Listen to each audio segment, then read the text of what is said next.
Hi, my name is Tarek Morshed with the Morshed Group at Sothebys, where we specialize in representing entrepreneurs and founders in residential real estate. Welcome to the Entrepreneurial Home Podcast. This podcast is where Austin's most successful men and women discuss their business journeys and the entrepreneurial home that empowers them to thrive in business and in their life. On today's episode, we have Youssef Chaker. Did I pronounce that last name right? I always feel like I messed that up. Close enough. Chaker. Chaker. Okay, I should know that of all people. And we've got a gentleman here who's taken years of experience in software and creating client solutions, and he's fashioned himself into a fractional CTO as well as becoming an entrepreneur many times over. Currently, he's the founder of Bear and Giraffe. Awesome name. I keep forgetting to tell you that, by the way. Website development company which provides entrepreneurs, especially lean startups, with tech solutions that truly make a difference, and offers partnership that handles the software so you don't have to, while making it accessible to everyone, even the proclaimed tech averse. That would probably be me also. He's also the CTO of Juicebox Hero and technical advisor to the founder and CEO. And he specializes in working with female entrepreneurs, as he's a huge advocate for diversity, equity, and inclusion in tech, involving himself in organizations such as Div Inc.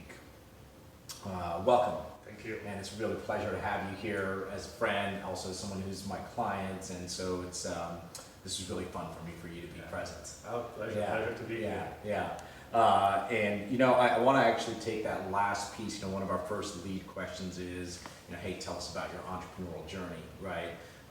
And I think I'd specifically like to ask you, your entrepreneurial journey is a really purpose-driven approach, it seems, especially around female entrepreneurs and the work you're doing there. You shared an amazing stat that only 3% of female entrepreneurs are funded.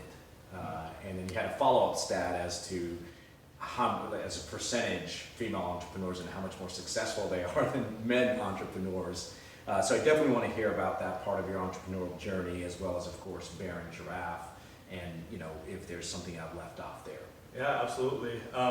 I think the reason why I started Bear and Giraffe is for the mission behind it, which was create a place that is part of the tech world that is not toxic like everybody else knows the tech field to be. When I started Bear and Giraffe was because I didn't feel like I belonged in the company that I was working at.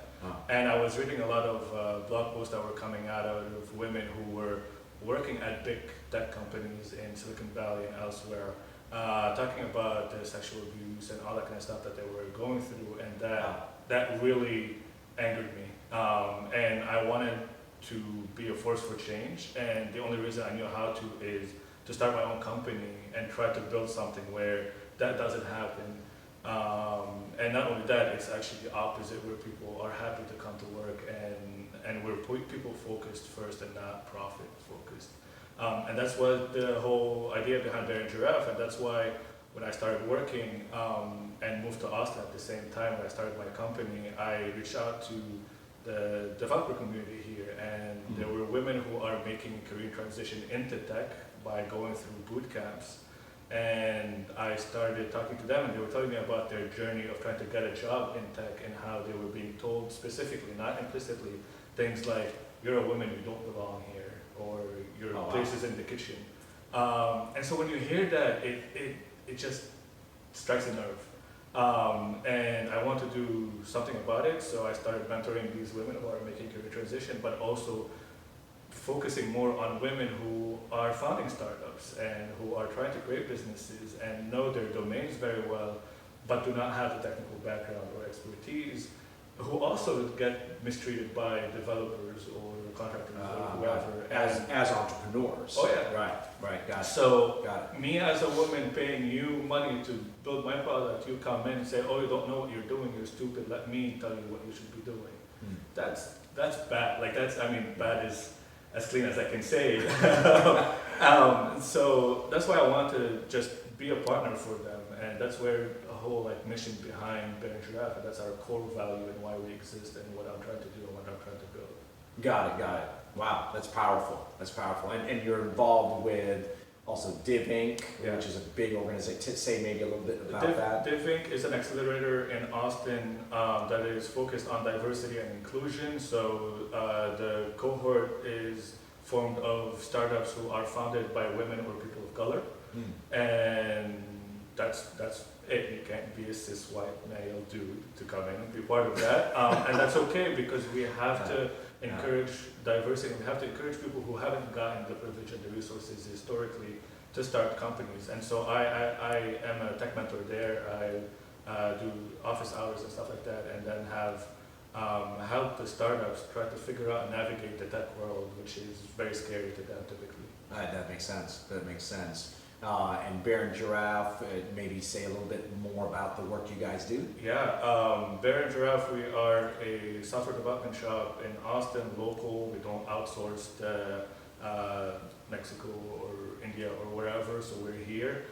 We are your partners and we help startups and small businesses on the strategy, guidance, and development. So I come in as a tech partner with them, help them figure out the roadmap and whatever product they're trying to build and how to integrate tech with it.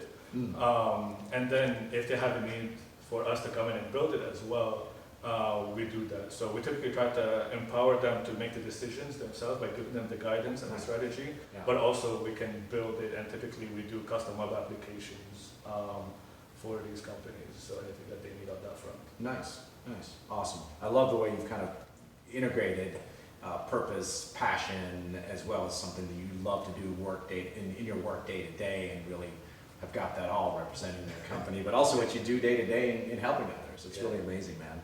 Really amazing. What's been the most challenging part of your entrepreneurial journey so far? Yeah, money. When I'm working with startups that are founded by women, the stat that you mentioned earlier is that at most 3.2% of women get funding. That means I am working with startups who aren't funded, who are putting in whatever money they've saved up or their family have given them through whatever work that they've done in the past. So that's everything that they have, they're putting into the startup and betting on themselves. And I'm coming in as the highest cost center for them, as the tech side of it. That makes sense. And so I'm trying to not take all that money and then go on a boat cruise somewhere, right? I'm trying to actually create value, which means that I'm not charging the high rates that other dev shops do. So I give women, for example, a 20% discount on my rates for the work that I do for them. So, which means that at the other end, that I'm not flush with cash, and I have to do everything lean, which is why I work from home, for example. And so that part of it has been the biggest struggle, is trying to help the people who also need help, whereas I'm not coming from money myself. And so it's giving a lot of that to other people, giving your time and giving away from your privilege, which is really how you fight the inequities, right? Instead of just sitting on a throne somewhere and saying, oh, I'll throw $10,000 away on someone. No, you have to actually give from yourself, and that's been sort of the biggest struggle for me so far. Got it. That makes a lot of sense, because it's in the entrepreneurial world, the margins are actually, I think a lot of people don't realize a lot of times that margins in most businesses, even good businesses, are 10 to 15% on average, right? 50, there's of course all the stories where you hear well above that, but really that's not common. 15%, if you're hitting 15%, that's actually a pretty good margin for most businesses. So, so 20% is hitting that. Right, exactly. Okay, so moving into, I think, some real, workspace type conversations and questions. How important is it for an entrepreneur surrounding environment, whether it's at home, co-working space, or office, in your opinion? And do you have any hacks or tips regarding really getting the flow in your workspace, whether again it's at home or your office or co-work space? Yeah, absolutely. For me, I work from home, and that's part of sort of avoiding traffic a lot of times. But I do go into a co-working space every now and then, and there's just two sides of it. So at home, I like to work on a schedule. So start whenever you would normally start your day, and end whenever you would end your day, with some breaks in between. That just gets you in a flow. And for me, I have a home office, so I just go into the home office and stay there. And so I am treating it as if I'm actually going into a workspace. That's great. As a developer myself, I have my 3 screens over and all that kind of stuff, so I can't move those with me anyway, so it just forces me to get into that. And so I've customized my home to fit my needs and what I want for my work environment. In a co-working space, which I typically use as well, I just have headphones on and just focus on work as well. Even if I don't have any music on or anything on, I just still have my headphones on just to create sort of like my that. bubble. Because there's a lot of loud people around there talking and stuff like that. Yeah. And so those are sort of my hacks, and I think they are very important to be able to be productive, because I like the ability to go into the laundry room and put in a load of, and then all that kind of stuff. That's the flexibility of working from home, but that shouldn't distract you from actually being productive. And so being able to walk the dog or take the dog out every now and then is also important, but not distract you from work. And so when I'm sitting at my chair, at my desk, and I'm working, it is my environment to work. No, that's awesome. I love the fact that you definitely create a schedule, because, as entrepreneurs, we don't have anybody holding us accountable, right? And so, it's a situation where if you don't have a cadence and a schedule, then it's easy to fall into, well, whatever happens, and whenever I work. So I love that part. And then also even the breaks, because I think, again, as entrepreneurs, we're so go, that creating 5-10 minute breaks throughout the day is really powerful to almost kind of recharge and break. There's a great book called The Power of Full Engagement that really talks about that and how impactful that is. And I love the idea of the headphones. So is it so people won't interrupt you because they think you're in your zone, or does it actually help? It helps with the noise canceling, but it helps sort of put you in that space. So the things that you repeat over and over and again, put your mind in that same space over and over again, right? And so just training your mind to say, I am in a non-distracted mode. I have my headphones on, regardless of what's going on around. Because I have like that FOMO, like fear of missing out. So like, I want to look around, like, what is he doing? What is she doing? What are they talking about? Absolutely, and so putting the headphones just centers me on myself and my work. I love that. That's great. I think I'm going to have to take that one on. I like that a lot, actually. You're a global entrepreneur with many years in Lebanon. You even did a stint for TEDx in Beirut. What have you learned in your travels that impacts how you do business in Austin today?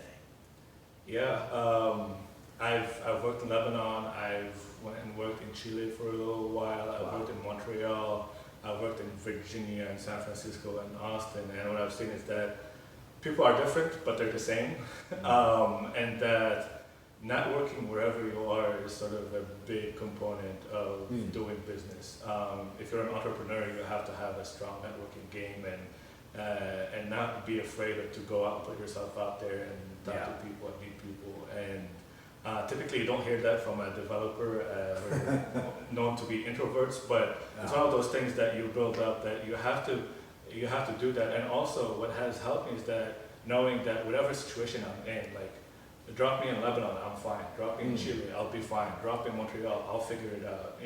Nice. Move to Austin, I'll figure it out. And so that has helped build that in me. So I'm resilient that way. That's awesome. And so that's what sort of I bring to here. It's like that perspective from all around the world put into my business. So that's also how I serve my clients, because I have these different perspectives and these different ideas and all that kind of stuff that I can bring into the table. Yeah, relatedness. Relatedness. That's really cool. By the way, are there certain groups or networking situations in Austin that you really like in particular? All of them. It's just try to go to whatever fits your needs and what you're looking for, because there's a lot of meetups. There's Austin Young Chamber of Commerce, there's the Chamber of Commerce, there's all of these different groups. For